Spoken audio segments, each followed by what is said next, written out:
Insta मिलन के daily episode देखने के लिए मेरे चैनल को सब्सक्राइब करें और बेल आइकन दबाना ना भूलें। तो स्टार्ट करते हैं एपिसोड नंबर 222। लकी ने उन सभी लोगों को माफ कर दिया था। इधर राजवीर जो कि अपने घुटनों पर ही था, उसने डरते डरते धीरज जो कि वहां का होटल मैनेजर था उससे पूछा, ये प्रभावशाली औरत आखिरकार है कौन? होटल मैनेजर ने हल्की सी मुस्कान दी और उससे कहा कि वह अग्रवाल खानदान की बहू हैं और लकी की माताश्री भी।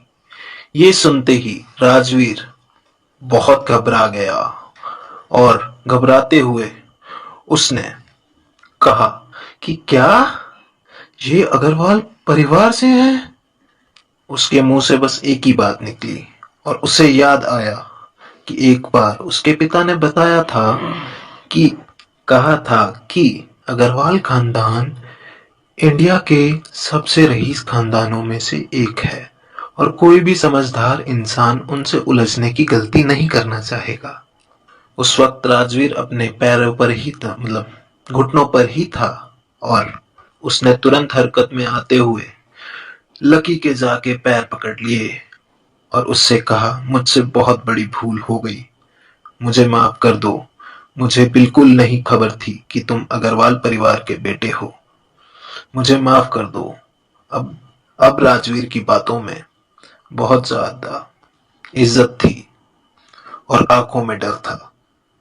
लकी उस पर ज्यादा ध्यान ना देते हुए वहां से हट गया और बगल में जाकर खड़ा हो गया अपनी माँ के पास।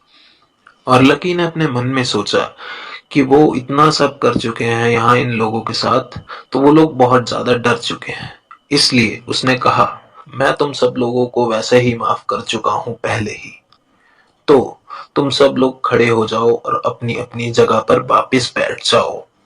तभी सरस्वती अग्रवाल ने सीमा और राजवीर को घूरते हुए बोला, आज तुम सब लोग मेरे बेटे लकी की वजह से बच गए हो, क्योंकि वो बहुत ज्यादा दयालु है। अगर अगली बार ऐसा कुछ भी हुआ तो मैं तुम दोनों को जमीन में जिंदा गड़वा दूंगी।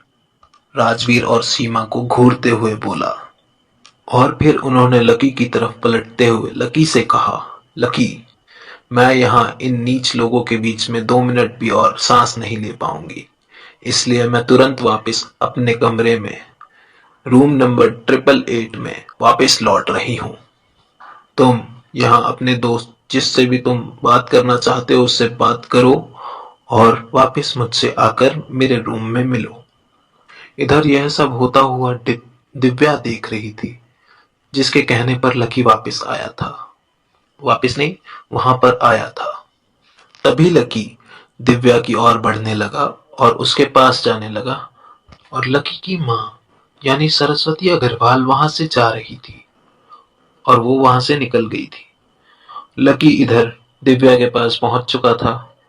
इधर लकी अब दिव्या के पास पहुंच चुका था और उसने दिव्या से कहा कि मैं तुम्हारे बुलाने पर यहाँ आया था, वरना मैं ऐसे लोगों के बीच में खड़ा भी होना पसंद नहीं करता।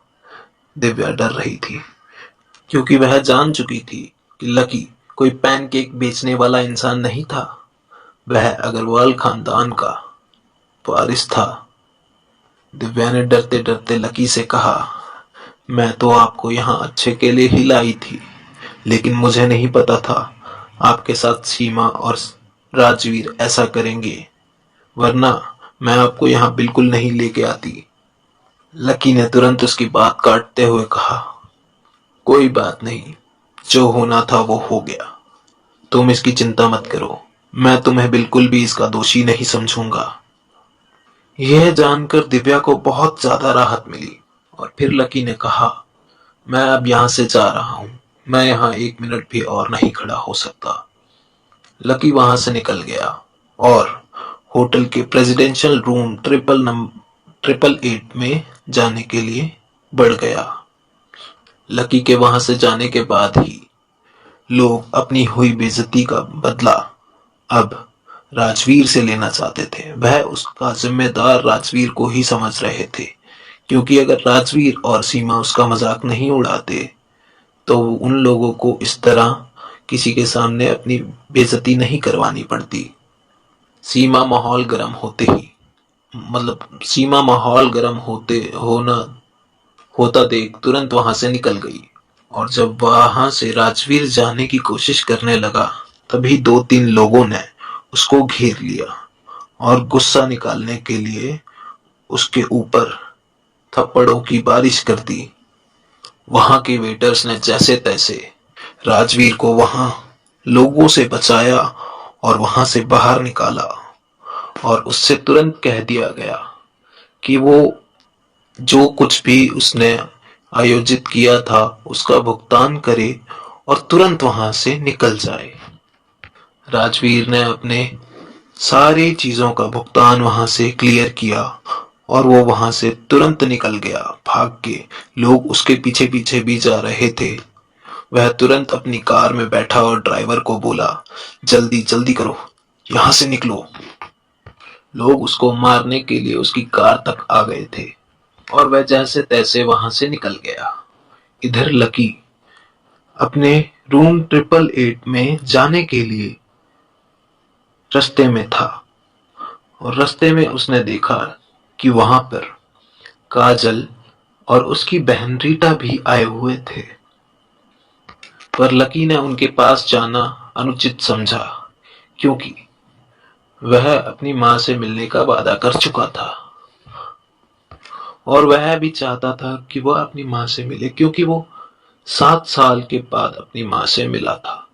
तो वो जितना हो सकता था उतना वक्त अपनी मां के साथ गुजारना चाहता था, सिर्फ और सिर्फ। वह 888 रूम नंबर के गेट तक पहुंच गया था और जैसे ही उसने गेट खोला और वह अंदर प्रवेश किया तो उसकी मां ने उसे एक बार फिर गले से लगा लिया और उनकी आंखों में आंसू भर आए। वह उसे कहने लगी, मेरे बच्चे, क्या तुम जानते हो मैंने तुम्हें कितना याद किया? इन 7 सालों में मैं तुम्हारी शक्ल देखने के लिए हर दिन तरसी हूं, मेरे बच्चे। और यह सुनते ही लकी भी बहुत ज्यादा भावुक हो गया था। उनके बीच में पिछले कुछ वक्त की बातें हुई जिसमें वह आपस में नहीं मिल पाए थे। और फिर उसकी मां ने कहा, आओ बच्चे, मेरे साथ बैठो। वह एक बड़े शानदार टेबल की ओर बढ़े और वहां जाकर बैठ गए। तभी उनकी माता ने उन्हें मिलवाया कि वह किस वजह से यहाँ पर आई थी। मिस्टर सिंघानिया उनके बगल वाली टेबल पर बैठे थे और वह उनके ही कारण यहाँ पर आए थे, क्योंकि उनके बीच में बिजनेस होना था जो कि 15 करोड़ का था। उसी के बारे में मीटिंग करने वह आज यहाँ आई थी। उन्होंने लकी को बताया। लकी ने बोला, क्या मिस्टर सिंघानिया? लकी यह सुन के मानो खुश हो गया था। उसने होटल में नीचे काजल और रीटा को भी देखा था और वह भी थोड़ी देर में प्रवेश द्वार से अंदर आ गई। लकी इस बार अपनी जगह पर ही बैठा था और वह काजल और रीटा को देख सकता था। वह उनके ही टेबल की तरफ आ रही थी। उनके पिता के पास 2 सीट्स खाली थी और लकी समझ गया कि वो वहीं पर बैठने वाली हैं, उन्हीं के टेबल के साथ। मिस्टर सिंघानिया और मिस अग्रवाल आपस में बिजनेस की बातें करने लग गए। लकी खड़ा होकर कोल्ड ड्रिंक पीने के लिए दूसरी ओर टेबल के पास गया, जहां पर वेटर्स की एक लंबी स्लैब लगी हुई थी खाने के लिए। लकी वहां जाकर कोल्ड ड्रिंक पीने लगा। इतने में लकी देख रहा था कि काजल और रीटा जाकर वहां पर बैठ गई, जो कि उनका ही टेबल था। और फिर आगे क्या होगा गाइस, जानने के लिए चैनल को सब्सक्राइब करें और बेल आइकन को दबाना ना भूलें। और डेली अपडेट्स आपको मिलते रहेंगे, कमेंट्स कीजिए, कोई दिक्कत नहीं है।